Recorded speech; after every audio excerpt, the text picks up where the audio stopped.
आज Doubtnut app download करें। Doubtnut पर अपने सभी गणित, रसायन विज्ञान, भौतिक विज्ञान और जीव विज्ञान के डाउट्स का करो सफाया। बस प्रश्न की फोटो खींचो, एक ही प्रश्न को क्रॉप करो और तुरंत वीडियो सोल्यूशन पाओ। अभी डाउनलोड करें।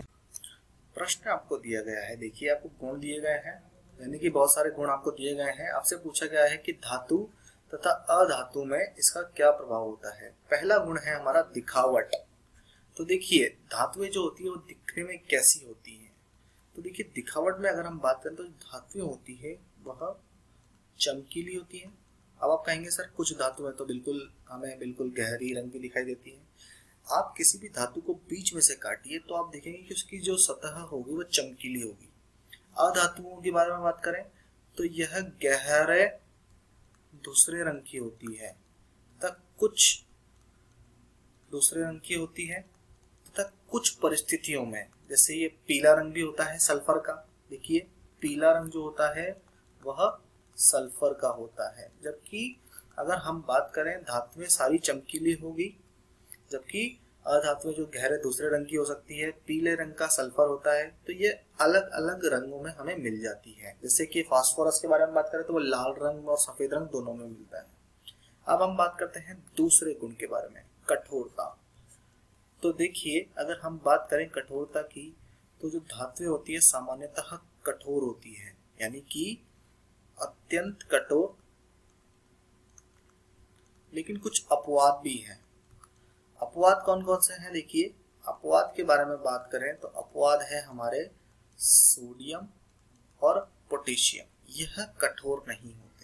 जबकि और धातुएं जैसे कि कॉपर है, एल्यूमिनियम है, लोहा है, यह सभी अत्यंत कठोर होते हैं। अब बात करें अधातुओं के बारे में तो देखिए यह भंगुर प्रवृत्ति की होती है।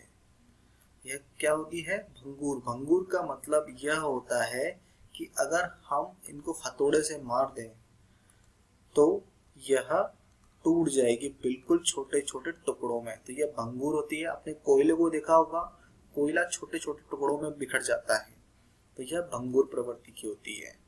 अब बात करें आघातवर्धनीयता। आघातवर्धनीयता का मतलब यह है कि धातुओं को पीट पीट करके चादरों के रूप में परिवर्तित किया जा सकता है। तथा इसके उदाहरण क्या क्या होंगे? देखिए जैसे कि एल्यूमिनियम बोल सकते हो, या फिर चांदी, सोना, और भी वही सारे हैं, लोहा हो सकता है। तो यह आघातवर्धनीयता दर्शाती है, यह लिख सकते हैं।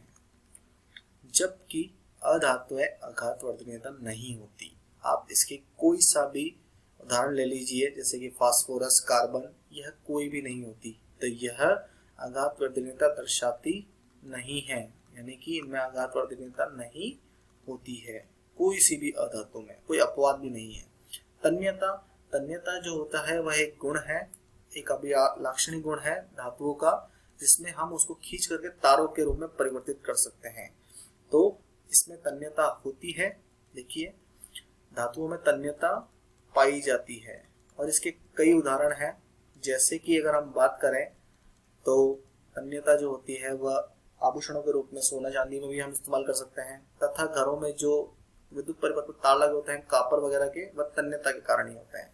क्योंकि अधातु में तन्यता नहीं पाई जाती, यानी कि कोई भी अधातु तन्य नहीं होती, यानी कि इनको हम तारों में परिवर्तित नहीं कर सकते हैं।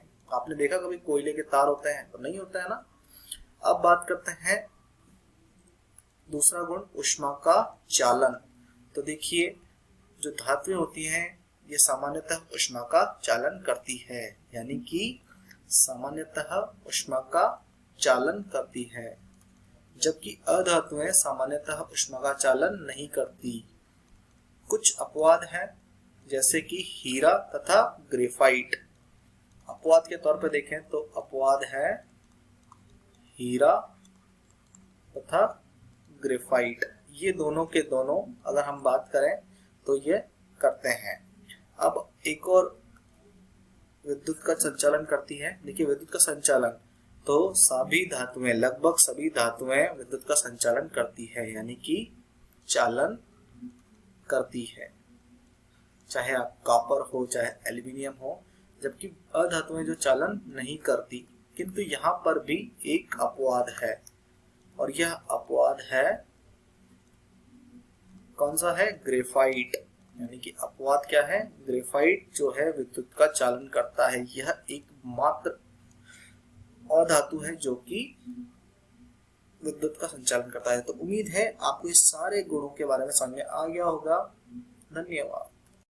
कक्षा 6वीं से 12वीं से लेकर नीट, IIT, JEE वो एडवांस के लेवल तक 1 करोड़ से ज्यादा छात्रों का भरोसा। आज ही डाउनलोड करें डाउटनेट ऐप या व्हाट्सएप करें अपने सारे डाउट्स 8400 400 400 पर।